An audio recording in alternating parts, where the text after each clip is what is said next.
আল্লাহ রাব্বুল আলামিন হযরত আদম আলাইহিস সালামকে সৃষ্টি করলেন। আদম আলাইহিস সালামের সৃষ্টির তিনটা দিক লক্ষণীয়। এক নম্বরে আল্লাহ দুনিয়াতে তাকে প্রতিনিধি করে প্রেরণ করবেন, কিন্তু আল্লাহ তাকে সৃষ্টি করলেন জান্নাতে। দুই নম্বর, দুনিয়াতে আল্লাহ যা কিছু সৃষ্টি করেছেন আল্লাহ সবগুলি কুন ফায়াকুনের হুকুম দিয়ে সৃষ্টি করেছেন। ইযা আরাদা শাইআন আইয়াকুলা লাহু কুন ফায়াকুন, হয়ে গেছে। কিন্তু আল্লাহ আদম আলাইহিস সালামকে কুন ফায়াকুন দিয়ে সৃষ্টি করেন নাই। আল্লাহ রাব্বুল আমিন আদম আলাইহিস সালামকে নিজে যত্ন করে নিজের হাত দিয়ে সৃষ্টি করছেন। তিন নম্বরে আল্লাহ রাব্বুল আমিন যা নির্দেশ দেন তাই হয়।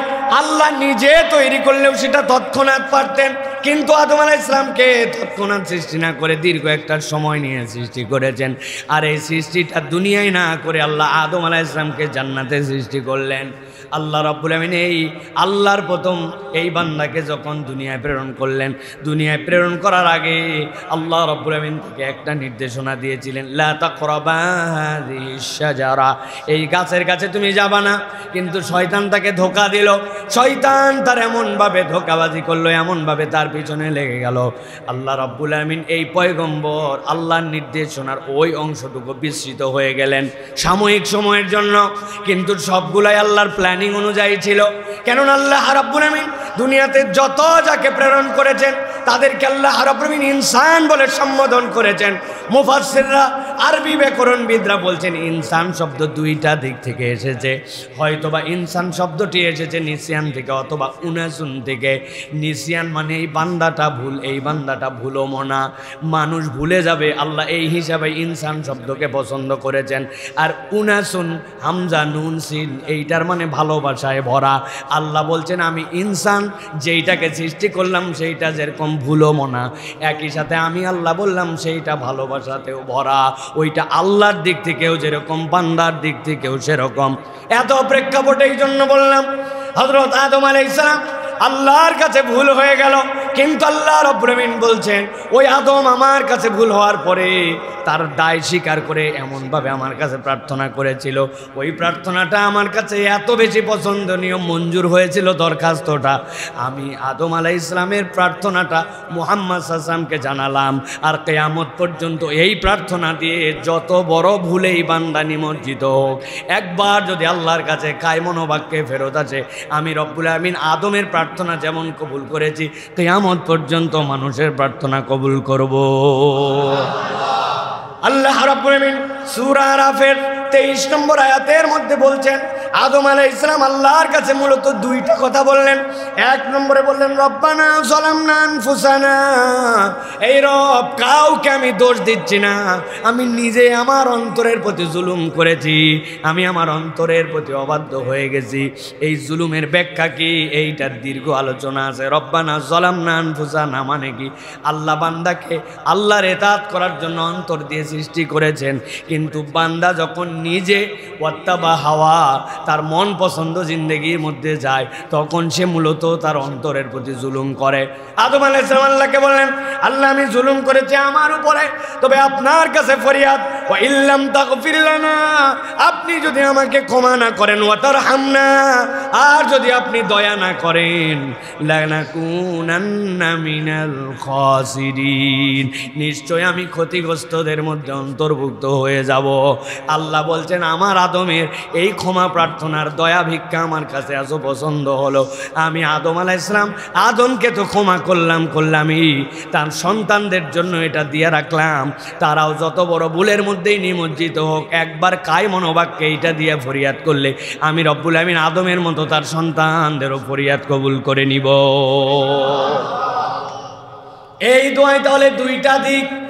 এক নম্বর, আল্লাহর কাছে সব সময় নিজের অপরাধের জন্য দায় স্বীকার করতে হবে, আর আল্লাহর কাছে দুইটা জিনিস যেতে হবে, আল্লাহ তুমি আমাকে ক্ষমা করো আর তুমি আমাকে দয়া করো।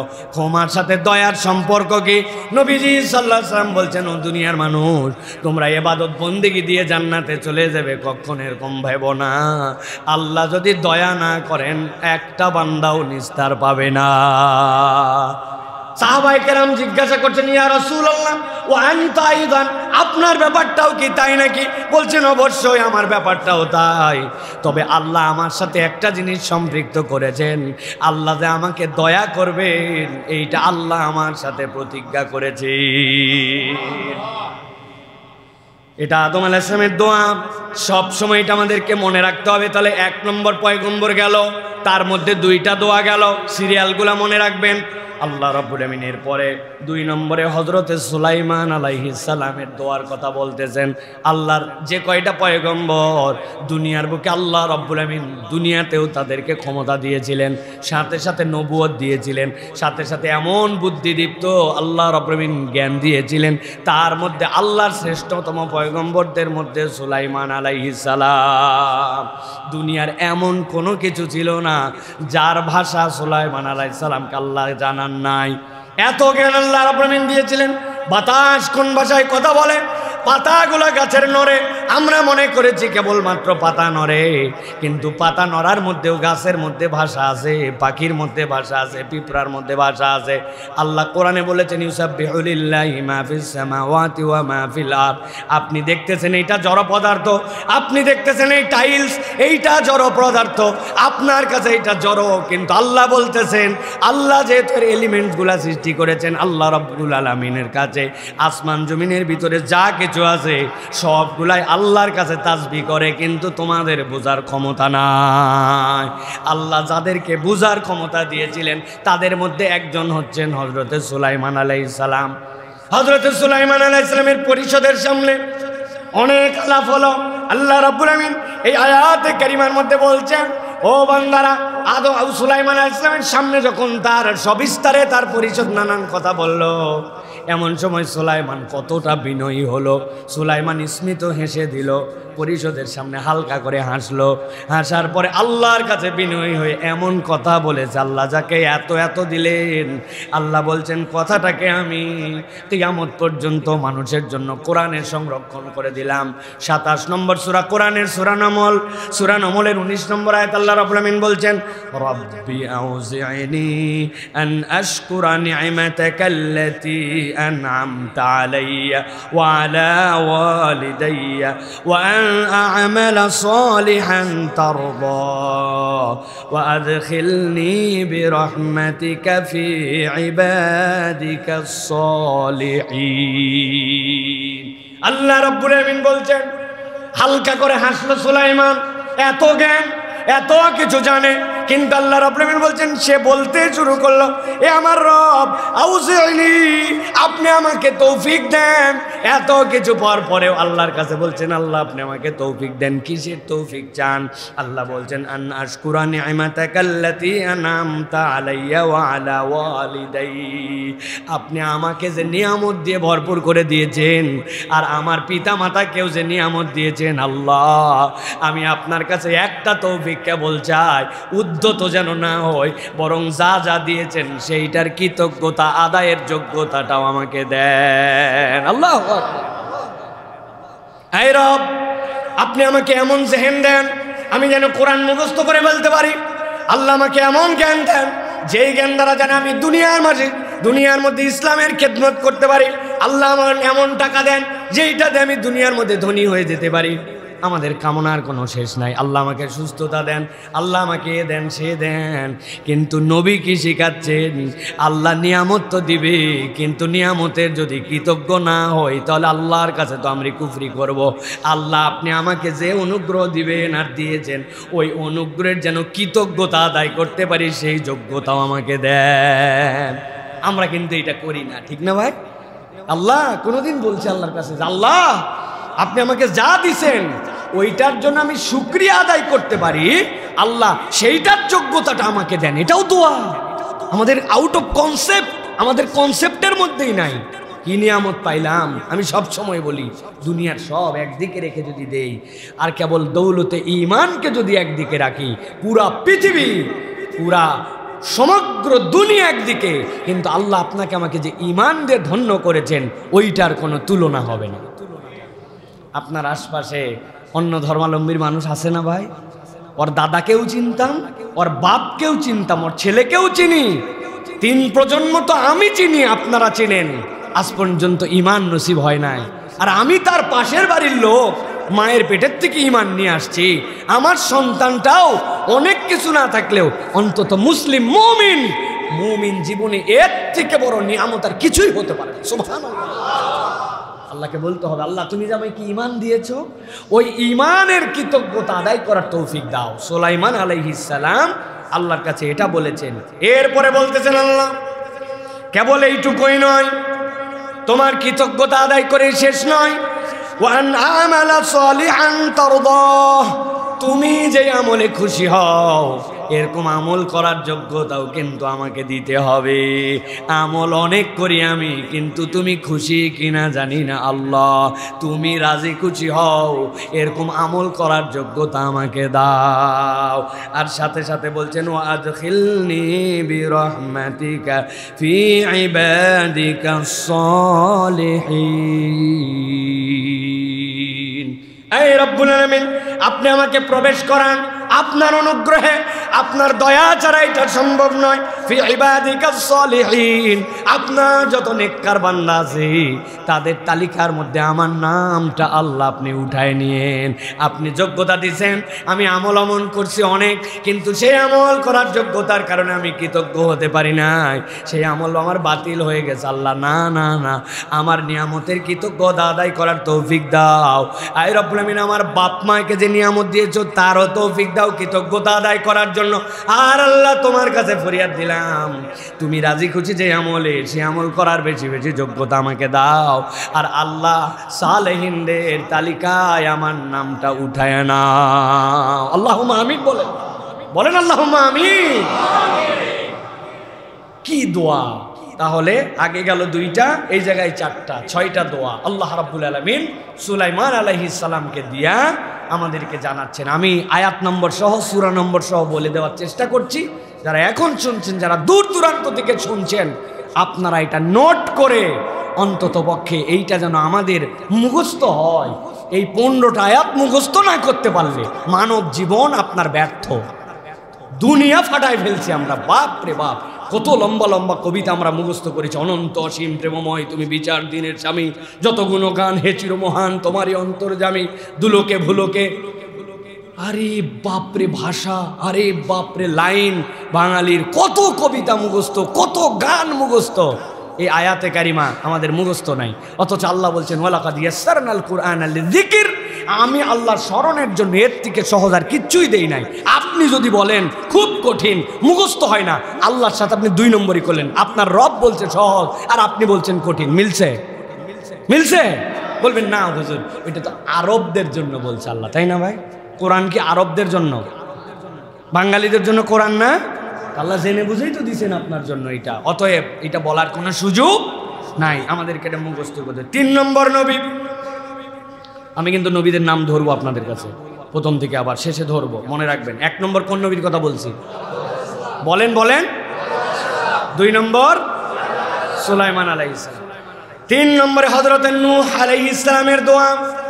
নূহ আলাইহিস সালাম, মূলত তার নাম নূহ আলাইহিস সালাম নয়, তার নাম ছিল আব্দুল গফফার।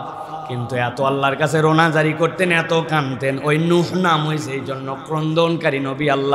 আল্লাহর কাছে শুধু কাঁদে আর কাঁদে।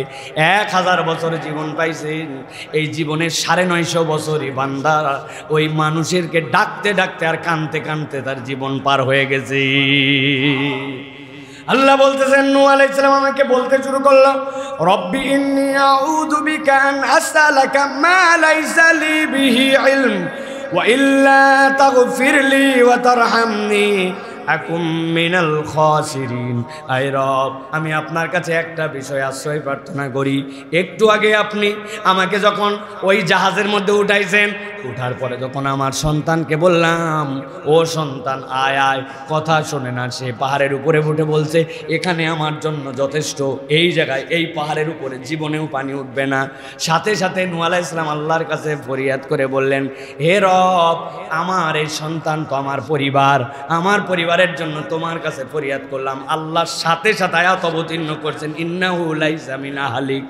হতে পারে আপনার গর্ভজাত সন্তান, আপনার ওই রসের সন্তান, আপনার স্ত্রীর গর্ভে আসা সন্তান, কিন্তু ঈমান যদি না থাকে, আল্লাহর সাথে যদি কুফরি করে, আমি আল্লাহ বললাম আপনার নিজের সন্তানও আপনার পরিবার নয়। আল্লাহু আকবার।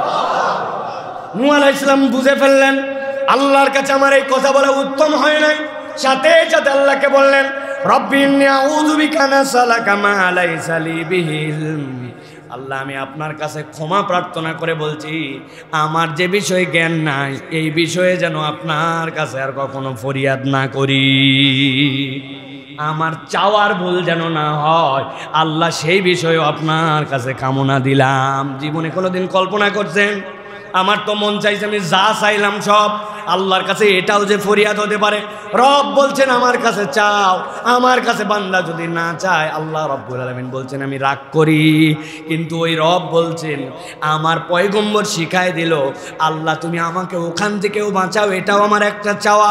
যে বিষয়ে আমার জ্ঞান নাই ওই বিষয়ে যেন আমি তোমার কাছে না চাই। সুবহানাল্লাহ। আর যদি এরকম চাওয়া হয়ে যায়, আল্লাহর কাছে বলছেন, আর আপনি যদি আমাকে ক্ষমা না করেন ওয়া তারহামনি, আর যদি আপনি আমার প্রতি দয়া না করেন, আকুম মিনাল খাসিরিন, আমি তো নিশ্চিত ক্ষতিগ্রস্তদের মধ্যে অন্তর্ভুক্ত হয়ে যাব। কতটা বিনয়ী, কতটা আল্লাহর কাছে দাবিমূলক কথা, যেই কথা আল্লাহর এমন পছন্দ হয়েছে আল্লাহ কেবল মঞ্জুরি করেন নাই, আপনারা আমার জন্য কোরআনে রেখে দিয়েছেন। সুবহানাল্লাহ। তাহলে এখানে একটা পাইলাম, সেটা কি? মা লাইসা লি বিহি ইলম। আল্লাহ, আমি জানি না, কিন্তু আমি মনে করতেছি এটাই আমার জন্য ভালো হবে। আল্লাহর কম আমার অজ্ঞানবশত এরকম কিন্তু কোনো চাওয়া থেকেও আমাকে হেফাজত, আল্লাহ আমাকে আমার এরকম আমি মনে করছি এটা হলেই আমার জন্য ভালো হবে। আমি দেখতে পাচ্ছি এই জায়গায় আল্লাহ কোরআনে বলছেন যে তোমরা কত আশা ইয়াকরাহু শাইআন, তোমরা কত বিষয়কে মনে এটা আমার জন্য ভালো না। আল্লাহ বলছেন তুমি জানোই না ওটা তোমার জন্য ভালো, আর তুমি তোমার দিব্য চোখে দেখতেছ আহা এর থেকে ভালো আর কিছু নাই, কিন্তু এটা মাকাল ফল তোমার জন্য, এটা খাইতেও পারবে না, পাখি পর্যন্ত খাবে না, ঠিক কি না? অতএব প্রিয় ভাইরা, এটা আমাদেরকে অনুভব করে আল্লাহর কাছে বলতে হবে যে রব ভুল চাওয়া থেকে আমাকে হেফাজত কর। আল্লাহুম্মা আমিন বলেন। এটা সূরা হুদ, সূরা হুদের 47 নম্বর আয়াতের মধ্যে আল্লাহ রাব্বুল আমিন এই বিষয়ে আরো বিস্তারিত কথা আছে আগে পিছে মিলায়। প্রিয় ভাইরা, এরপরে আরেকটা দোয়া তিনি করেছিলেন আল্লাহর কাছে, হযরত নূহ আলাইহিস সালাম। তার দোয়া ছিল রব্বিনসুরনি বিমা কাযাবুন, আল্লাহ আপনি আমাকে ওইখান থেকে হেফাজত করেন যে বিষয়ে তারা আমাকে মিথ্যা প্রতিপন্ন করে, যারা মিথ্যা মামলায় ফেসে গেছেন, অযথায় মানুষ আপনাকে তহমত দেয়। আল্লাহ রাব্বুল আমিন পয়গম্বরের মাধ্যমে শিখাচ্ছেন আল্লাহর কাছে ফরিয়াদ দাও, এই রব্বুল আলামিন যারা আমাকে মিথ্যা প্রতিপন্ন করতে চায় তাদের থেকে আপনি হেফাজত করেন। আল্লাহর আশ্রয় আমি গেলাম। আল্লাহ রাব্বুল আলামিন এই বান্দা, যেই বান্দা আল্লাহকে তার সাক্ষী মানে, আল্লাহ রাব্বুল আলামিনকে সে একমাত্র উকিল মানে, আল্লাহ রাব্বুল আলামিনকে বলে হাসবুনাল্লাহু নি'মাল মাওলা ওয়া নি'মাল ওয়াকিল, আর এই দোয়া করে রব্বিনসুরনি বিমা কাযাবুন, আল্লাহ আমি কেবল বাঁচতেই চাই না, ওদের মিথ্যা প্রতিপন্ন যে আমাকে করছে ওর বিপক্ষে আমি যেন বিজয়ী হয়, এটার জন্য তুমি আমাকে সাহায্য করো। আল্লাহ রাব্বুল আলামিন তাকে সাহায্য করবেন। সুবহানাল্লাহ। 1000 বছরে 40 জন, কোনো লোকই নাই। আবার কিস্তি যখন বানিয়েছেন কত ধরনের উল্টা পাল্টা কথা বলে, আরে পাগল ছাগল, হ্যাঁ কত কথা বলছে, উল্টা পাল্টা আচরণ করছে, উনি একটুকু আমলে নেন নাই। যেই দিন কিস্তি ভাসাইছেন ওই দিন ওই 40 জনকে আল্লাহ এমন বিজয় দিছিলেন, ওই 40 জনের বংশধর আমরা। হাম সাম ইয়াফির, তার যে 3 সন্তান, 3 দিকে আমরা যে বলি দাবির, আসলে তো ইয়াফির থেকে আমরা আসছি, এটার নাম দিছে ভারতীয় এই সাবকন্টিনেন্টে আমরা দ্রাবিড় বংশোদ্ভূত। তবে দ্রাবিড়ের একটু আলাদা, আমাদের স্বকীয়তা আছে। এরা কখনো নূহ আলাইহিস সালামের এই সন্তানের রক্তধারা, এরা কখনো পরাধীন থাকতে পছন্দ করে না, এরা সব সময় স্বাধীন ছিল। সুবহানাল্লাহ। একদল আছে ওই যে ফর্সা, আরেক দল আছে কালো, আরেকটা মিক্স, আমরা যে বাদামি চামড়ার মানুষ, এই মানুষগুলা এই ইয়াফিরের বংশ থেকে আমরা আসছি। সব দুনিয়ায় ছিল, কেউ তার পক্ষে নাই। 40 জনের কাফেলাকে আল্লাহ এমন বিজয়ী করছেন কিয়ামত পর্যন্ত তারা তার সন্তান, এমনকি মুহাম্মদ রাসূলুল্লাহ সাল্লাল্লাহু আলাইহি ওয়াসাল্লাম পর্যন্ত তাদেরই বংশের মধ্যে থেকে আসছেন। সুবহানাল্লাহ। অতএব প্রিয় ভাইরা, এই যে আল্লাহ রাব্বুল আলামিন শিখালেন যে আল্লাহ আপনি আমাকে সহযোগিতা করেন কি বিষয়ে, যারা আমাকে মিথ্যা প্রতিপন্ন করে তাদের বিপক্ষে আমার বিজয় দেন, এটা আল্লাহর কাছে আমাদেরকেও বলতে হবে, আল্লাহ যেন কবুল করেন। এরপরে 4 নম্বরে হযরতে দাউদ আলাইহিস সালাম আল্লাহর বিখ্যাত পয়গম্বর, যেই পয়গম্বর দুনিয়াতে আমরা যে সায়েন্স টেকনোলজি, দুনিয়াতে আমরা যা কিছু দেখতেছি এইটার যে লোহা কেন্দ্রিক বাস্তবতা আল্লাহ এই পয়গম্বরের হাত দিয়ে এইটাকে দিয়েছেন। আজকে পৃথিবীতে যত ধরনের কৃষি পণ্য, যত ধরনের মেশিনারিজের মডিউল, যেইটা দাউদ আলাইহিস সালামের প্যাটেন্ট পেয়েছেন 1 নম্বর, আল্লাহ তাকে প্যাটেন্ট দিয়েছেন। এইগুলা হয়তো আমরা জানি না, কিন্তু আল্লাহ বলছেন তাকে আমি লোহা তার হাত দিলে নরম হতো, ওই লোহা দিয়ে দুনিয়ার যত ধরনের যন্ত্র আছে, যা আছে, এইগুলা তিনি নির্মাণ করতে পারতেন। এই জন্য আমরা মনে করি দাউদ আলাইহিস সালাম হচ্ছেন দুনিয়ার মেশিনারিজ জগতের সকল প্যাটেন্ট আল্লাহ তাকে দিয়েছিলেন।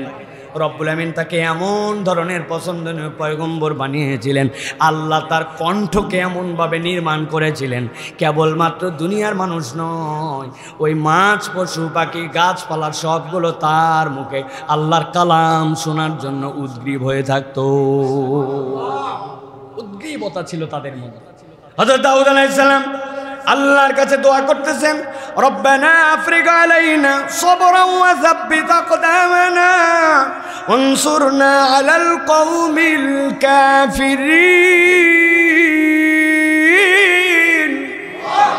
হে রব্বুল আলামিন, আপনার কাছে আমি ফরিয়াদ করি, আপনি আমাকে কত জ্ঞান দিলেন, কত ধরনের যোগ্যতা আমাকে দিলেন, কিন্তু আপনার কাছে ফরিয়াদ আল্লাহ, রব্বানা আফরিগ আলাইনা সবরান, আল্লাহ আপনি আমাকে এমন যোগ্যতা দেন আমি যেন কখনো অধৈর্য না হয়ে যাই, ওয়াসাব্বিত আকদামানা, আমার পাগুলাকে আপনি বলিষ্ঠ করে রাখেন, আমি যেন আপনার দিন থেকে, আপনার লাইন থেকে কখনো বিচ্যুত না হয়।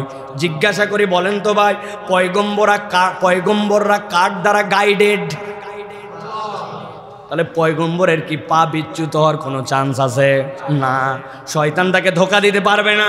আল্লাহ রাব্বুল আমিন তাদেরকে মাসুম বানাইছেন, তাদের আমলনামার মধ্যে কোনো গুনাহ আল্লাহ তৈরি করার মতো অবস্থান রাখেন নাই, কেননা গাইডেড বাই আল্লাহ, আল্লাহ তাকে নিজে গাইড করেন।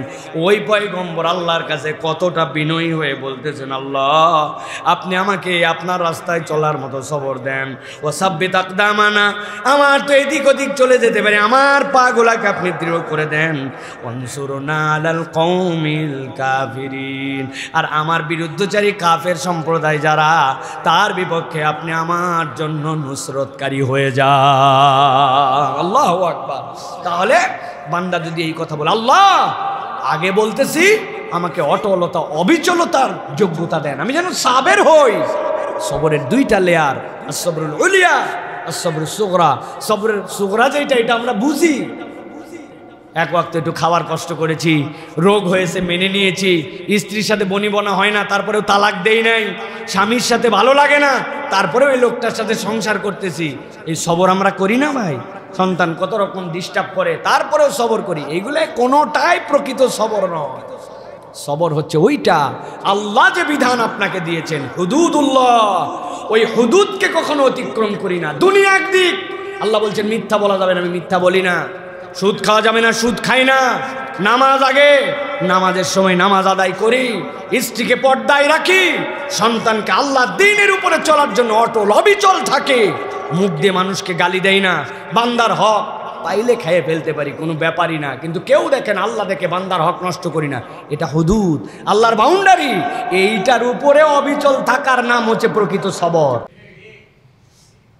বাকিগুলা সব মাইনর, ওটা আপনিও পারেন, নন মুসলিমও পারে, আপনিও পারেন, হিন্দুও পারে, ঠিক কিনা? ও বউয়ের সাথে গন্ডগোল হওয়ার পর ঘরে রাখে, ওর সন্তান ডিস্টার্ব করার পরেও তার সাথে থাকে, এটা তো সকলেই পারে, এটা জেনারেল। কিন্তু আল্লাহর হুদুদের মধ্যে অটল অবিচল থাকা এত সোজা নয়। এই জন্য আল্লাহর কাছে তিনি বলছেন, রব্বানা আফরিগ আলাইনা সবরান, আল্লাহ আপনি আমাকে যোগ্যতা দেন আমি যেন সবরকারী হতে পারি। এরপরে কি হতে পারি? আল্লাহ আপনার উপরে যেন আমার পা কখনো পিছলায় না যায়, আমার পাটা যেন পিছলায় না, পিছলাতে তো চাই, শয়তান তো উস্কায় আমারে, আল্লাহ আমি যেন পিছলায় না যায়। আর আল্লাহ আপনার কাছে ফরিয়াদ, আল্লাহ কাফের মুশরিকদেরকে আমাকে তার অধীনে রাখবেন না, আমাকে তাদের এগেনস্টে বিজয় দান করবেন। সুবহানাল্লাহ, পয়গম্বর শিখাই দিয়ে গেছেন প্রিয় ভাইরা। তাহলে এখানে আরো দুইটা দোয়া আমরা পাইলাম প্রিয় ভাই, দাউদ আলাইহিস সালাম। এরপর আমরা চলে যাব 5 নম্বর পয়গম্বর, 10টা পয়গম্বরের দোয়ার মধ্যে এবার আমরা 5 নম্বরে যাচ্ছি, হযরতে ইউসুফ আলাইহিস সালামের দোয়া। আল্লাহর কাছে হযরত ইউসুফ আলাইহিস সালাম দোয়া করতেছেন, রব্বি কদ আতাইতানি মিনাল মুলক, আল্লাহ আমি তো কি ছিলাম, আমি তো এমন গোলাম যেই গোলামকে ওই যে কূপের মধ্যে ফালাই দিয়ে গেল, সস্তা দামে কিনে নিয়ে চলে গেল, যাওয়ার পরে এরপরে আমার উপরে অপবাদ দিল, ওই অপবাদের কারণে আমাকে গ্রেফতার হতে হলো, ভিতরে থাকতে এমন মিরাকল তুমি দেখাই দিলে আল্লাহ। এরপরে রব্বুল আমিন আমার এই পতন থেকে তুমি একবারে তুমি আমাকে সিংহাসনে নিয়ে আসলে, সুবহানাল্লাহ বিহামদিহি। আল্লাহ রব্বুল আমিনের কাছে তিনি বলছেন, রব্বি কদ আতাইতানি মিনাল মুলকি ওয়া আল্লামতানি মিন তাওয়িলিল আহাদিস। যোগ্যতার কিছু না, খুব গভীর মনোযোগ এখানে বোঝার বিষয় আছে। তালেবে ইলমদের জন্য এখান থেকে অনেক তথ্য বের করার আছে। বিনা পুঁজির ব্যবসা ভালো করে বুঝেন। বিনা পুঁজির ব্যবসা বুঝছেন আপনি কি? বিনা পুঁজির ব্যবসা চুরি করা, তাই তো না ভাই? চুরি করতে পুঁজি লাগে নাকি? না, আল্লাহ বিনা পুঁজির একটা জ্ঞান তাকে দিয়েছিলেন, পুঁজি নাই, পুঁজি আল্লাহ রাব্বুল আমিন দিয়েছেন। কোন যোগ্যতায় উপরে গেলেন? একজন স্বপ্ন দেখে উনি তার ব্যাখ্যা করে, আপনি বুঝছেন কি এই পরিমাণ চালানের মধ্যে আছে? কিচ্ছু নাই। এটা আল্লাহ বুঝাতে চান, আল্লাহ যদি দেন তাহলে আল্লাহ আপনার জন্য যে হিকমার যে জ্ঞান দিবেন, ওখান থেকে আল্লাহ যে কোনোভাবে আপনার জন্য রাস্তা বের করে দিতে পারেন। আল্লাহ অন্য আয়াতে এটার সাপোর্টিংয়ে বলেছেন, ওয়ামাইয়াত্তাকিল্লাহা ইয়াজআল লাহু মাখরাজা ওয়া ইয়ারযুকুহু মিন হাইসু লা ইয়াহতাসিব। বান্দা এত চিন্তা করিস, আমি আমার পয়গম্বরকে জেলখানার ভিতরে রাখছিলাম, রাখার পরে কিচ্ছু নাই, কেবলমাত্র স্বপ্নের ব্যাখ্যা করতে পারে, বিনা পুঁজিতেই চালান যেরকম দিয়েছিলাম। আল্লাহ সকল মানুষের জন্য বলছেন, ওয়ামাইয়াত্তাকিল্লাহ। ওই যে ইউসুফ আল্লাহকে ভয় করলো, তাকে ফাঁসানোর চেষ্টা করা হলো, উনি আল্লাহর নাম নিয়ে রওনা হলেন, একে একে দরজা খুলে গেল। ওইখানে যাওয়ার পরে যখন বিচারে যখন বলা হলো তুমি তো খারাপ কাজের প্রস্তাব দিছো, উনি কেবল একটা কথা বললেন, যদি আমি প্রস্তাব দিতাম তাইলে আমার সামনে থেকে কাপড় ছিঁড়া থাকতো, কিন্তু দেখো তো আমার সামনে ছিঁড়া না পেছনে ছিঁড়া। দুইবার জামা দিয়া ইউসুফ আলাইহিস সালাম ডিটেক্টেড হয়েছেন, দুইবার। আরেকটা কোনটা বলেন তো? ভাইরা এসে বলল বাঘ খায় ফেলাইছে, বুঝে ফেললেন ইয়াকুব আলাইহিস সালাম না বাঘ খায় না, বলে কাপড় দেখি, কাপড়ে রক্তে মাখামাখি, কিন্তু দাঁতের কামড় দিয়ে ফুটা করার কোনো দাগ নাই। উনি বুঝছেন কিন্তু বলেন নাই। এই কাপড় একবার তাকে এরকমভাবে বাপের কাছে উপস্থাপন করেছিল, আমার সন্তান জীবিত, বাঘ খায় নাই। আর একবার আল্লাহ রাব্বুল আমিন তাকে ওই যে পিছন থেকে তার কাপড় ছিঁড়েছিল ওই খারাপ মহিলা, আল্লাহ ওই কাপড় দিয়ে আবার তাকে দ্বিতীয়বার বাঁচালেন। দুইটাই ছিল তার তাকওয়াদারির রূপ। আল্লাহ বলছেন, ওমাইয়াত্তাকিল্লাহ ইয়াজআল লাহু মাখরাজা। তুমি কেবল তাকওয়া অবলম্বন করে দেখো, বের করার চিপা গলি রাস্তাটা আমি আল্লাহ তোমার জন্য তৈরি করে দিব। ইয়ারযুকুহু মিন হাইসু লা ইয়াহতাসিব। এমন জায়গার থেকে খাওয়াবো তুই গুনে শেষ করতে পারবি না। ব্যাককল কোথাকার, তুই কাউন্ট করবি কেমন করে? আল্লাহ যদি বলেন তুই গুনে শেষ করতে পারবি না। দুনিয়ায় কোনো মেশিন আছে? এই ইহতাসিব মিন গায়রি লা ইয়াহতাসিব, এটার ব্যাখ্যা বিস্তর এসেছে তাফসীরে তাবারির ভিতরে। তিনি বলছেন মূলত এইটার দ্বারা আল্লাহ বুঝাইছেন আল্লাহ তোমার জীবনে বারাকা দিবেন। বারাকা গোনা যায় না। আমি মজা করে মাঝে মাঝে বোঝানোর জন্য বলি, একজন 50,000 টাকা মাসে কামাই করে, 20,000 টাকা বাড়ি ভাড়া, 20,000 টাকা তার খানা মানার খরচ, মাসে 10,000 টাকার মতো তার থাকে। হঠাৎ করে তার অসুস্থতা, তার বাচ্চার অসুস্থতা এমন লেভেলে গেছে যে ওই 10,000 টাকায় তার জন্য যেটা সেভিংস হয় সেইটা দিয়ে কুলায় না, উল্টা আরও ধার দেনা করা লাগছে। আর একজন লোক 25,000 টাকা 20,000 টাকা কামাই করে, 5,000 টাকার বাড়ি ভাড়ায় থাকে, 10,000 টাকা সংসার চালায়, 20,000 টাকার মধ্যে থাকে 5,000, অন্য কোনো খরচ নাই। বছর শেষে হিসাব করে দেখা গেছে 5 60,000 টাকা তার কাছে আছে। আর 50,000 টাকার লোক অসুস্থতা নানান দেনার মধ্যে জর্জরিত হয়ে বছরের শেষে দেখে তারও 60,000 টাকা দেনা আছে। বুদ্ধি বিবেক খাটায় বলতে হবে বেনিফিট কি ওই টাকার অঙ্কে না বরকতে? আমার আল্লাহ রাব্বুল আলামিন তাহলে কি বলছেন? ইউসুফ আলাইহিস সালাম বলছেন আল্লাহ রাব্বুল আলামিনের কাছে, রব্বি কদ আতাইতানি মিনাল মুলকি ওয়া আল্লামতানি মিন তাউইলিল হাদিস।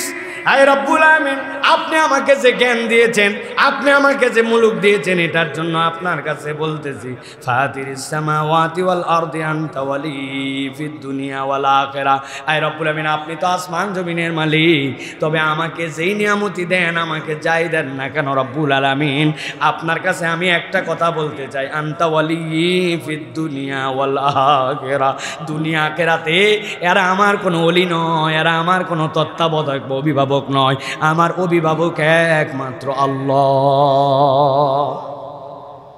যারা দায়িত্ব পাবেন তাদের এখান থেকে শিক্ষণীয় আছে। শিক্ষণীয় বিষয় হচ্ছে, আল্লাহ রাব্বুল আলামিন যদি আপনাকে গাইড না করেন, আল্লাহ যদি আপনাকে ওলি হিসাবে, আপনার তত্ত্বাবধায়ক হিসাবে আল্লাহ যদি আপনাকে মাহফুজ না রাখেন, তাহলে এই ক্ষমতায় আপনাকে বিরাট বড় খারাপ দিকে নিয়ে যেতে পারে। যেই মানুষটা আগে ভালো মানুষ ছিল, পাওয়ার পর পরে পরিবর্তন হয়ে গেছে, পাওয়ার পর পরে ওই মানুষটা অসৎ হয়ে গেছে, এরকম হাজার হাজার নজির আমাদের আছে না ভাই? হযরত ইউসুফ আলাইহিস সালাম আল্লাহর কাছে এরপরে বলছেন শেষ কথা, তাওয়াফানি মুসলিমান ওয়ালহিকনি বিস-সালিহিন। এই রব্বুল আমিন, দুনিয়ায় আপনি আমাকে যাই দেন না কেন আল্লাহ, আপনার কাছে আমার একটা ফরিয়াদ, তাওয়াফানি মুসলিমা, আমাকে আপনি মুসলিম হিসাবে মৃত্যু দিয়েন, ওয়ালহিকনি বিস-সালিহিন, নেককারদের দপ্তরে আমার নামটা লিখে নিয়েন। মানুষের প্রকৃত সফলতা হচ্ছে আল্লাহ যদি আপনাকে ঈমানের উপরে মৃত্যু দেন আর নেককারদের মধ্যে অন্তর্ভুক্ত করেন, দুনিয়া পাইলো কি না পাইলো এইটা আল্লাহর কাছে ম্যাটার করে না, ঠিক কি না? কিন্তু আমরা তো উল্টা দোয়া করি, ভাই আখেরাতে যা হয় দেখা যাবে, আপাতত দুনিয়াটা নিয়ে হালাই, ঠিক না ভাই? আহা, এই চিন্তা এই চেতনা না থাকলে মানুষ মানুষের সাথে এত অন্যায় করতে পারে? হ্যাঁ, মানুষের অনুশোচনা বোধ আসবে না। আমি ভুল করলে যে আমাদের একটা অনুশোচনা লাগবে না ভাই, কতদিন কোনো অনুশোচনা নাই আমাদের মধ্যে কোনো ধরনের ফিলিংসই নাই যে আমি একটা ভুল করছি। ভুল করার পর আবার গোয়ার্তামি করে না ভাই, ভুল করার পর গোয়ার্তামি করে না, ভুলের উপর আবার দলিল দেয় প্রিয় ভাইয়েরা। সুতরাং এই জিনিসটা বড় ভয়ঙ্কর। অথচ পয়গম্বররা বলছেন, আল্লাহ আপনাকে যা দিছেন আল্লাহ, তাওয়াফানি মুসলিম ওয়ালহিকনা বিস-সালিহিন, আল্লাহ আপনি আমাকে ঈমানের উপরে মৃত্যু দিন আল্লাহ। আর পয়গম্বর বলতেছে আপনি আমাকে নেককারদের মধ্যে অন্তর্ভুক্ত করেন। কি বিনয়, কিভাবে আল্লাহর কাছে চাইছেন পয়গম্বর। উনি নেককার না হলে তো পয়গম্বরই হবে না। আল্লাহ একজন অসৎ মানুষকেও, পয়গম্বর তো দূরের কথা, মাফ করুক আল্লাহ, এই কথা বলাই উচিত না, এই সততার মানদণ্ডে উন্নীত বলেই তারা পয়গম্বর। ভালো করে মনে রাখবেন, পৃথিবীতে দুইটা যোগ্যতা না থাকলে আল্লাহ আপনাকে নেতৃত্ব দিবে না। দুইটা যোগ্যতা লাগবে আপনার মধ্যে, একটা হচ্ছে আপনি আমানতদার, আর 2 নম্বর হচ্ছে আপনি সৎ। বলছি কি বলেন? আমানতদার আর সৎ। নামাজ পড়ে কিন্তু আমানত নাই, নামাজ পড়ে কিন্তু সৎ না, আছে না ভাই? হজ করে হাজী সাহেব, রমজান মাসে ইতিকাফ করে মক্কা শরীফ, কিন্তু আসার পরে ঘুষ খায়, দুর্নীতি করে, কন্ট্রাক্টরিতে সরকারকে ফাঁকি দেয়, রাস্তাঘাটে ফাঁকি দেয়, যেখানে সুযোগ পায় সেখানে 2 নম্বর করে, হজ করে, আছে না? আছে না? রোজা রাখে, একটা রোজা মিস করে না, সোম বৃহস্পতি ছাড়ে না, আইয়ামে 20 বাদ দেয় না। কিন্তু বাপ মা যখন সম্পদটা বন্টনের দায়িত্ব দিছিল, বোনরে ফাঁকি দিছে, ভাইরে ফাঁকি দিছে, খারাপ জমিটা বোনকে পাঠাইছে, ভালো জমিটা উনারটা রাখছে, ভিটারটা উনি খায়, নালেরটা বোনরে দেয়। নাই না, এরকম লোক নাই না? ভালো করে মনে রাখবেন, আপনার নামাজ কালাম সব লাগবে, কিন্তু আপনার আমানতদারিতার সৎ না হলে আল্লাহ জীবনেও নেতৃত্ব দিবেন, আপনাকে নেতৃত্বের আসনে আল্লাহ রাব্বুল আমিন আনবেন না। এই দুটো হচ্ছে বড় যোগ্যতা। অতএব মানুষকে ইসলাম বুঝাতে, শরিয়া বুঝাতে এই দুইটা দিকের ক্ষেত্রে আমাদেরকে সবচেয়ে বেশি অগ্রগামী হতে হবে। অনেক সময় আমরা মনে করি, যারা আমরা তালেব ইলম, যারা আমার ছাত্র, আমার আর আমানতদারিতার কি আছে, জায়গা মতো যাই, তারপরে আমি পথ পাইলে আমানতদার হব। প্রত্যেক মানুষের আমানতদারিতা আছে। আপনার ওস্তাদ আপনাকে যে পড়া দিছে, আপনি ওই পড়া ঠিক মতো শেখেন নাই, যে কাজ করার কথা ছিল আপনার বাপ মা আপনাকে পাঠাইছে, আপনি ওইখানে ফাঁকি দেন, তো আপনি কেমনে আমানতদার হলেন? আপনারে পড়তে পাঠাইছে, আপনি ঢুড্ডামি করে বেড়ান, আপনি অমুক তমুক জায়গায় দৌড়ায় বেড়ান, আপনাকে যেইভাবে এলেম তলব করতে বলা হয়েছে আপনি নোট গাইড অমুক তমুক থেকে সামারি করে মূল আপনি সেই জায়গায় যান না, আপনি আমানতের খেয়ানত করছেন, তো আপনার সততা কোত্থেকে আসবে? প্রত্যেকটা জায়গায় আহা, কত সালাফরা বিয়ে করেন নাই, কেন? বলছে আল্লাহ রাব্বুল আলামিন বলেছেন তোমরা বিয়ে করো 2, 3, 4, তবে তোমরা যদি না পারো আদালত কায়েম করতে, ওয়াকসিতু, আল্লাহ বলছেন তুমি এই জায়গায় আদালত কায়েম করো, যদি না পারো তাহলে ফাওয়াহিদা, একটাই তোমার জন্য যথেষ্ট, ওইগুলো অপশনাল। এখন আমরা বিয়ে নিয়েও তামাশা বানাইছি, 2 বিয়া পাইকারি সুন্নত বানাইছি, 3 বিয়া, এত সহজ নয়। ইসলামের বিধান নিয়ে তামাশা করবেন না, ফাজলামি করবেন না। আল্লাহ বলছেন একটাই করো, তুমি আদালত কায়েম করতে পারো কিনা, ইনসাফ করতে পারো কিনা। সালাপরা বিয়ে করেন নাই জামাই আমার বইয়ের হক আদায় করতে পারবো কিনা, এই ভয়ে। এরকম ইতিহাস আছে আমাদের সালাফদের মধ্যে, যদিও বিয়ে করা সুন্নাহ, এটা অতি তাকওয়াদার হওয়া যাবে না। নবী করিম সাল্লাল্লাহু আলাইহি ওয়াসাল্লাম দেখাই দিয়েছেন নিকাহ মিন সুন্নতি, নবী বলছেন বিয়ে করা আমার সুন্নাত, আর যে আমার সুন্নাতকে অস্বীকার করবে, ওয়ান রাগিবা আন সুন্নতি ফালাইসা মিন্নি, আমার সুন্নাতকে যদি বলে না না না বিয়ে করলে অত মুত্তাকি হওয়া যায় না, তাহলে আপনি নবীর উপরে মানে আপনার চিন্তা ফলালেন, এটা উত্তম নয়। কিন্তু সালাফরা তাদের ইস্তেহাদের জায়গা কোরআনের এই জায়গা আনছেন যে স্ত্রীর সাথে আমি আদালত কায়েম করতে পারি কিনা। দুনিয়ার কাছে বিরাট বড় বীর পুরুষ, দুনিয়ার লোক ওনারে হেভি, বাপরে, এরকম ভাই হয় না, এরকম বন্ধুই হয় না, এরকম কলিগই হয় না, কিন্তু বইয়ের কাছে ওনার সার্টিফিকেট 0। ওখানে খারাপ ব্যবহার করে, ওখানে খারাপ কথা বলে, ওখানে কটু কথা বলে, তার হক আদায় করে না, আছে না ভাই? বাহিরে যাওয়ার পরে ভাবি ভাবি ভাবি, ওরে বাপরে বাপ, পাগল সবাই, এরকম ভাবি হয় না। কিন্তু উনি ওনার স্বামীর সাথে নবী যে তরিকায় কথা বলছে ওরকম করে কথা বলে না, তুই তুকারি করে, খারাপ ব্যবহার করে, স্বামীকে গনে না। ওই মহিলার উপর আল্লাহর পক্ষ থেকে সর্বদা লানত আসে, হক এইটা। এই জন্য এটা মনে রাখবেন, আল্লাহ রাব্বুল আলামিন ওয়াল হিকনি বিস সালিহিন, এই সালেহ মানে কি? আল্লাহ তুমি আমাকে আমানতদারের মধ্যে অন্তর্ভুক্ত করো, আল্লাহ তুমি আমাকে সততার মধ্যে অন্তর্ভুক্ত করো। আপনি আপনার জীবনে শপথ নেন, আজকের থেকে আমি সৎ হয়ে চলার চেষ্টা করব, মিথ্যা আমার মুখে আসবে না, আর আমি আমানতদার হব। আপনার আমার জীবন দোয়া করা লাগবে না, অটোমেটিক লাইনে উঠে যাবে, অটোমেটিক। 7 দিন মিথ্যার আমল বাদ দিয়ে দেখেন কি হয়। ইতস্তত লাগবে, অনেক জায়গায় বিব্রত হয়ে যাবেন, লজ্জিত হতে হবে। 7 দিন পরে ইউজড হয়ে যাবেন, আপনার জীবন বরকতে ভরপুর হয়ে যাবে। এই মুখের মিথ্যাই সব শেষ। হলার আছে না, হলার চেনেন? ঝাল ভাঙায়, হলুদ ভাঙায়, দেখছেন আপনারা? এখন যেই মেশিনে ঝাল ভাঙায়, ওখানে শুকনা মরিচ দিয়ে ঝাল ভাঙানোর পরে একজন 1 কেজি নিয়ে গেছে, পুরোটা বের করে দিছে। এরপরে একজন নিয়ে গেছে আটা নিয়ে গেছে, চাল নিয়ে গেছে, কি বানাবে? আটা। ওই হলারের মধ্যেই দিয়ে দিছে। বুঝে থাকলে বলেন তো ভাই, ওইটা যদি দেয়, ঝাল তো আর নাই, দিছি সব চাল, কিন্তু ওর সাথে কিছু ঝাল ঝাল বেরোবে কিনা ভাই? এই মুখ, মিথ্যা, বাজে কথা, গালি, গীবত, শিকায়েত, তহমত, এর একটা দুর্গন্ধ আছে। এই দুর্গন্ধ, একটু আগে একজনের গীবত করছি যে বলা ঠিক না, না বলেও পারি না, আল্লাহ মাফ করুক, লোকটা আসলেও খারাপ, কি টেকনিকে বাঁশ দিছে বুঝছেন না, কথা বলাটা উচিত না, না বলেও পারি না, আল্লাহ মাফ করুক। সত্যি ওনার সমস্যা আছে, আরে বীর পুরুষ, আল্লাহরেও ভূগোল দেখাইছে। এখন ওই মুখ দিয়ে খানিকক্ষণ পরে বলতেছে আল্লাহ তাওয়াফানি মুসলিমা ওয়াল হিকনি বিস সালিহিন। তাহলে ওই যে গন্ধ, ওই গন্ধের সাথে ঝাল ছিল না, আটার সাথে প্রথম দিকে কিছু ঝাল বেরোবে, এই জন্য এটা খাইতে ভাল লাগে না। এই জন্য আমাদের অধিকাংশ দোয়া এই মুখের কবুল হয় না, দুর্গন্ধ আছে এই মুখ দিয়ে, প্রিয় ভাইরা। অতএব এই সালেহ মানে প্রথম হচ্ছে আপনার মুখকে হেফাজত করতে হবে। 2 নম্বর আপনার চোখ।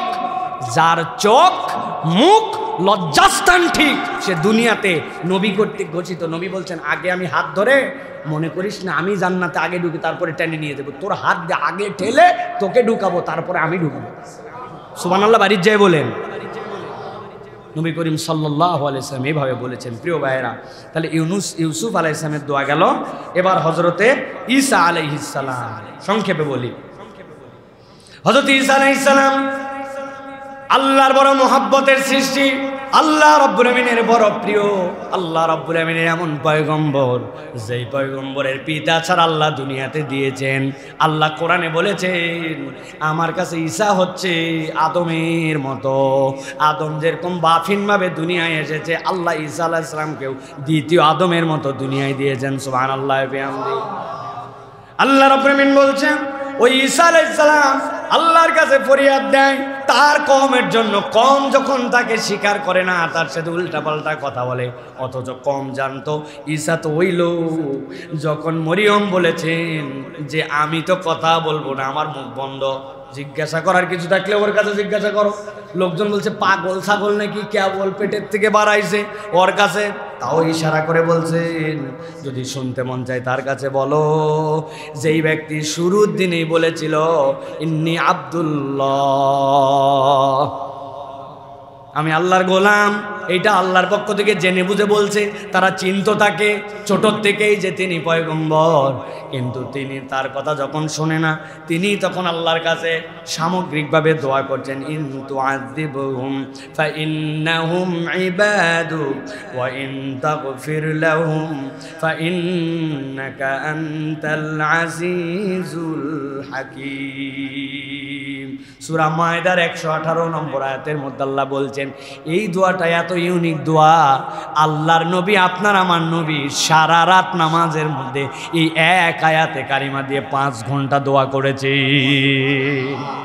হযরতে কাতাদা বলতেছেন, ইয়া রাসূলুল্লাহ, সারা রাত আপনি এই আয়াত দিয়ে দোয়া করলেন, ঈসা আলাইহিস সালামের দোয়া, আয় রব্বুল আমিন, আপনি যদি তাদেরকে শাস্তি দেন আপনাকে বলার মতো কেউ নাই, আর যদি আপনি তাদেরকে ছেড়ে দেন তাহলেও তো আপনি তাদের রব। আল্লাহর কাছে এমন বিনয়ীভাবে বলেছেন, নবীজি এক আয়াত দিয়ে সারা রাত দোয়া করার পরে কাতাদা বলি, ইয়া রাসূলুল্লাহ, এক আয়াত দিয়ে সারা রাত। আল্লাহ নবী বললেন, কাতাদা, এই আয়াতের সাথে আমি যেইটা বলেছি সেইটা তো তুমি শুনতে পাও নাই। হাদিসের মধ্যে আসছে, ইন্নী সালতু শাফাআত লি উম্মতি, আমি আমার উম্মতের জন্য আল্লাহর কাছে শাফাআত চেয়েছি। ঠিক ফজরের আগ মুহূর্তে আল্লাহ ফেরেশতা নামায় নবীজিকে জানাইছেন, আপনি যে সারা রাত এক আয়াত দিয়া উম্মতের জন্য দোয়া করলেন, ওয়াহিয়া নাইলা, এইটা আল্লাহর পক্ষ থেকে আপনার জন্য মঞ্জুর করা হলো। তবে ছোট্ট একটা শর্ত দেওয়া হয়েছে, লিমাল্লা ইউশরিক বিল্লাহি শাইআ, আপনি সকলের জন্য শাফাত করতে পারবেন যদি সে কেবলমাত্র শিরিক থেকে বিমুক্ত হয়। সুবহানাল্লাহ।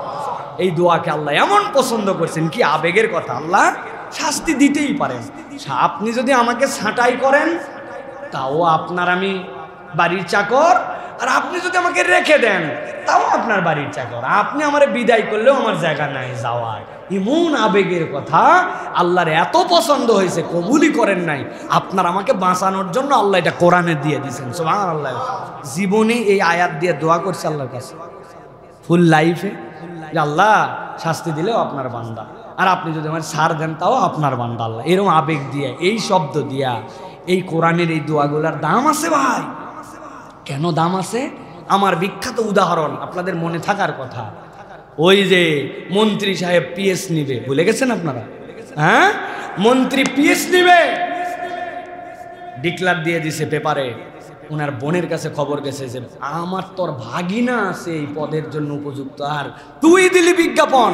মন্ত্রী বলছে, বুবু বড় বোন, এটা একটা প্রসিডিউর, দেওয়াই লাগে, তবে টেনশন করো না, আমার ভাগিনা, চাকরি কেমনে দেওয়া লাগে আমি দেখবো। বলেন তো, এই কথা যদি বলে ভাগনার চাকরি মিস হয়? এটা কথা বলেন, মিস হয়। বলছে দরখাস্ত লেখা আমারে দিবি। 2 দিন পরে গেছে, যাই বলছে, মামা দরখাস্ত লেখার তো আগে অভ্যাস ছিল না, তো এখন আপনি যদি মেহেরবানি করে একটু আমাকে বলে দেন তাহলে আমি দরখাস্তটা লিখি। বলছে ব্যাককল কথাকে, আর পড়ালেখা তো কিছু শিখিস নাই, লেখ। বরাবর মন্ত্রী বিষয় পিএস নিয়োগের জন্য আবেদনপত্র। বলতেছে কে? মন্ত্রী। এই দরখাস্ত নিবে কে? মন্ত্রী। খানিকক্ষণ পর ভাগনা বলছে, মামা আপনি বলেন আমি লিখি, কোন বানান ঠিক হয় কোন বানান ভুল হয়, মামা আপনি একটু শর্ট করে লিখে দেন, আমি পরে ঠিক করে নেব। এখন মন্ত্রী মামার আবদার, ভাগনার আবদার, মন্ত্রী লিখতেছে বরাবর মন্ত্রী। কে লিখতেছে ভাই? চাকরি কে দিবে? মন্ত্রী।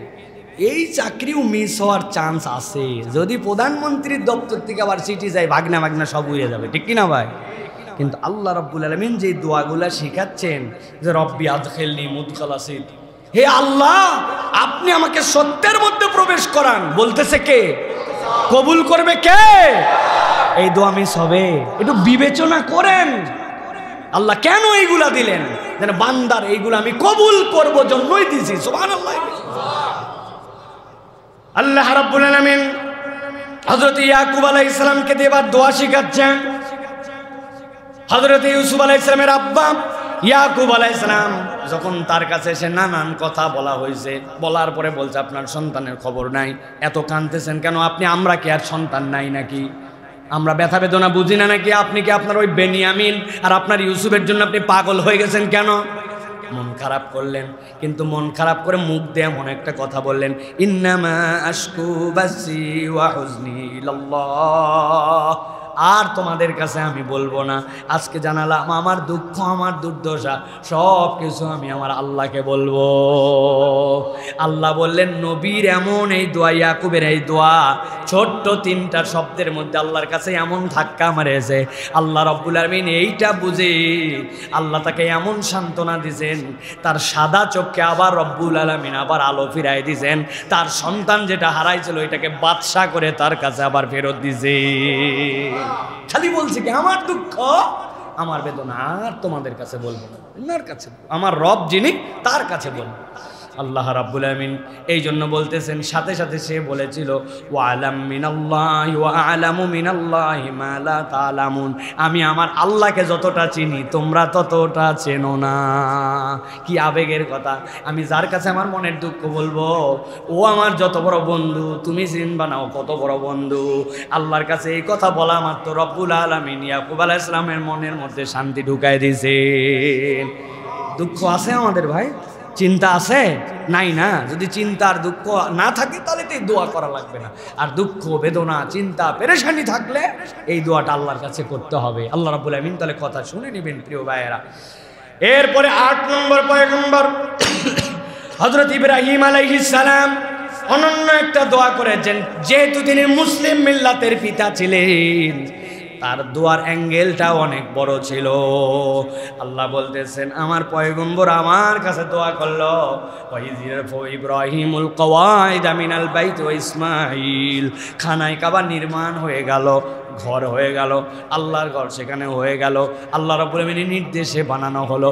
কিন্তু আল্লাহ এই কথা পয়গম্বরকে বলেন না। এবার পয়গম্বর বলতেছেন আল্লাহর কাছে, রব্বি জাআল হাযাল বালাদা আমিনাও ওয়াজনুবনি ওয়া বানিয়া আন না'বুদাল আসনাম।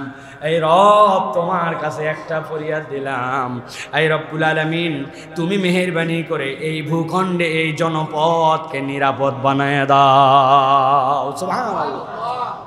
মাথায় কাজ করবে না, যেখানে বাঘ এসে মানুষকে খেয়ে ফেলে, যেই জায়গাতে যাবতীয় শিকার করার মতো এলিমেন্টস থাকে, বুঝেন নাই? বলেন তো ইহরাম অবস্থায় শিকার করা যাবে না যাবে না? আপনি মুহরিম ব্যাখ্যা করতেছি না, বোঝানো, শিকার করা যাবে না যাবে না? আচ্ছা আপনি মুহরিম হওয়ার পরে টোকিওতে যান, সিঙ্গাপুর, আপনি মুহরিম হওয়ার পরে কোথায় যান? মক্কায়। বুঝেন, কথা বোঝেন আগে। আপনি মক্কায় যান, আর শিকার করা যাবে না আপনি যখন মুহরিম অবস্থায়। আচ্ছা ওই জায়গায় যদি শিকারের আইটেম না থাকে তো আপনাকে আল্লাহ কেন নিষেধ করলেন? এখন তো যাই দেখি বাপরে বাপ আশপাশে কিচ্ছু নাই, যে সুন্দর 10-15-20 কিলোমিটার পর্যন্ত কোনো পিঁপড়াও খুঁজে পাওয়া যায় না, কিন্তু বিধান আল্লাহ দিয়েছেন মুহরিম অবস্থায় শিকার করা যাবে না। তার মানে এমন ওয়ান্স আপন এ টাইম এমন ছিল ওই জায়গায় যে আপনার ডানে বামে বাঘ ভাল্লুক হরিণ সব ঘোরাফেরা করত। আল্লাহ ওই সময় পয়গম্বরকে দিয়ে দোয়া করেছেন, আল্লাহ রব্বি জাল হাযা বালাদা আমিনা, আল্লাহ আপনি এই জনপদকে নিরাপদ বানায় দেন। আল্লাহ রাব্বুল আমিন ইব্রাহিম আলাইহিস সালামকে দিয়ে দোয়া শিখিয়েছেন, তুমি যেই জনপদেই থাকো না কেন তোমার জনপদের জন্য নিরাপত্তার দোয়া করো।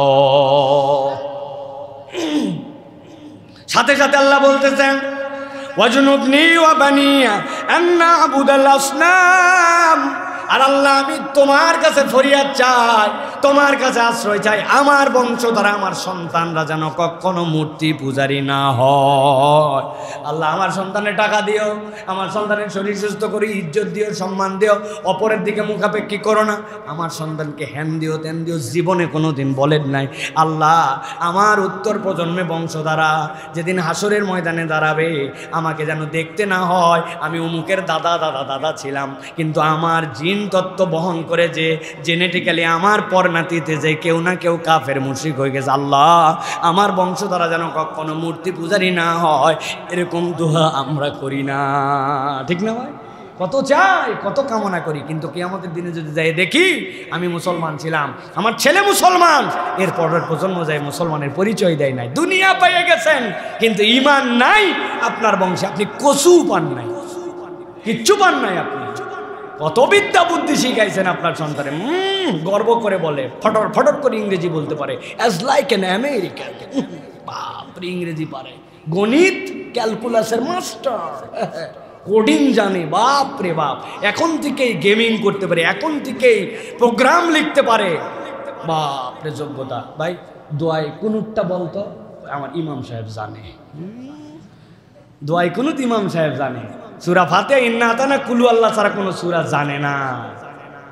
এরকম অনেক ম্যাট্রিক পাস করা বাচ্চা কাচ্চা, এসএসসি পাস করা বাচ্চা কাচ্চা আছে, যদিও ওইগুলো আমাদের উত্তরবঙ্গে, ঢাকায় নাই, ঢাকায়ও আছে। হ্যাঁ যাক, এই জন্য আল্লাহ নবী সাল্লাল্লাহু আলাইহি সাল্লামকে দিয়ে শিখাচ্ছেন, আল্লাহ রব্বি হাবলি মিনাস সলিহিন, সূরা সাফফাত 37 নম্বর আয়াত। আর ইব্রাহিম আলাইহিস সালামের দোয়া সূরা ইব্রাহিম 35 নম্বর আয়াত। ভালো করে শিখে নিয়ে বাচ্চা কাচ্চার জন্য এই দোয়াটা করেন প্রিয় ভাইরা। 9 নম্বরে হযরত মূসা আলাইহিস সালামের দোয়া, ফিলিংসের দোয়া। কোরআনে 3টা ফিলিংসের দোয়া আছে, এর মধ্যে এইটা একটা দোয়া, অন্যতম একটা দোয়া। আল্লাহ রাব্বুল আলামিন বলতেছেন, মূসা যখন প্রাণের ভয়ে পালায় গেল, যাওয়ার পরে খাবার নাই, জানের আতঙ্ক সব কিছু, এরপরে যে বসলো, বসার পরে দেখে 2টা কূপ, ওই কূপের মধ্যে থেকে কিচ্ছুই নাই, কিন্তু একটুখানি পানি ওঠে, কিন্তু আল্লাহর কাছে বান্দা এমন কৃতজ্ঞ হলো। মুফাসসিররা ব্যাখ্যা করছেন, আপনারা সূরা কাসাসের 23 নম্বর আয়াত থেকে ব্যাখ্যা পড়ে দেখবেন আপনারা যারা, মুফাসসিররা ব্যাখ্যা করছেন আল্লাহ এই কথার দ্বারা বাকি মূসা আলাইহিস সালামকে নবুয়ত থেকে সব কিছু নিয়ামত দান করেছে। মূসা আলাইহিস সালাম নবুয়তের পরবর্তীতে আল্লাহর কাছে এত প্রিয় পয়গম্বর হলেন যে শেষ পর্যন্ত রব্বুল আলামিন তাকে কালিমুল্লাহ বলেছেন, একমাত্র পয়গম্বর যিনি মন চাইলে আল্লাহর সাথে সরাসরি কথা বলতে পারতেন। সুবহানাল্লাহ। সকল পয়গম্বরের জন্য ভাই আমার দম লাগতো, কিন্তু মূসার মন চাইছে আমার রবের সাথে কথা বলবো, রবের কথা শুনতেও পারতেন, রবের কাছে ডাইরেক্ট নিজের কথা বলতে পারতেন। মুফাসসিররা বলছেন তার একমাত্র কথা আল্লাহর সাথে তার ফিলিংসের, ওই ফিলিংসের কারণে আল্লাহ রাব্বুল আলামিন এই নিয়ামত দিয়েছিলেন। কি বলেছিলেন? ও রব্বি ইন্নী লিমা আনজালতা ইলাইয়া মিন খায়রিন ফাকির।